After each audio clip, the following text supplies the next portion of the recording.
దేశ రక్షణ రంగంలో ఉద్యోగాలకు కొదవలేదు. అర్హతలే ప్రామాణికం. ప్రతిభావంతులకు అవకాశాలు పుష్కలమంటున్నారు సైన్యాధికారులు. గుంటూరు బీఆర్ స్టేడియంలో ఈ నెల 10వ తేదీ వరకు జరిగే సైన్య నియామక ర్యాలీ నిర్వహిస్తున్నారు. సుమారు 25,000 మంది వరకు యువకులు దీనికి హాజరవుతారని అంచనా వేస్తున్నారు.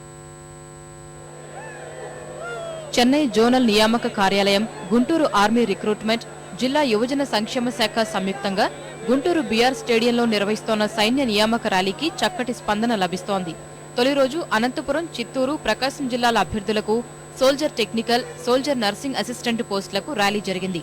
గుంటూరు, కడప, కర్నూలు, నెల్లూరు జిల్లాల అభ్యర్థులకు ఇవే పోస్టుల కోసం ప్రాథమిక పరీక్షలు జరుపుతున్నారు. మొదటి రోజు అర్హత సాధించిన వారికి శారీరక దారుఢ్య పరీక్షలు చేపట్టారు.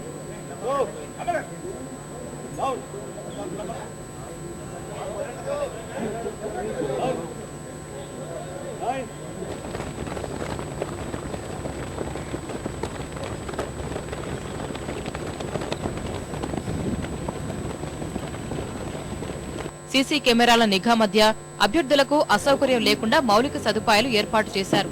జిల్లా యంత్రాంగంతో పాటు ఆర్మీ ఉన్నతాధికారులు కూడా దగ్గరుండి పర్యవేక్షిస్తున్నారు. We have commenced the first rally at Guntur. It's going to continue for next 1 week. This will be followed by a rally at Mahbubnagar and subsequently rallies in Andhra Pradesh and Tamil Nadu.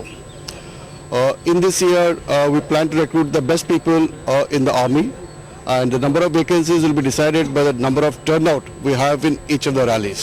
ఎండ ఎక్కువగా ఉంటున్నందున అభ్యర్థులు వడదెబ్బ బారిన పడకుండా ఉండేలా నిర్వాహకులు తగిన సూచనలు చేస్తున్నారు.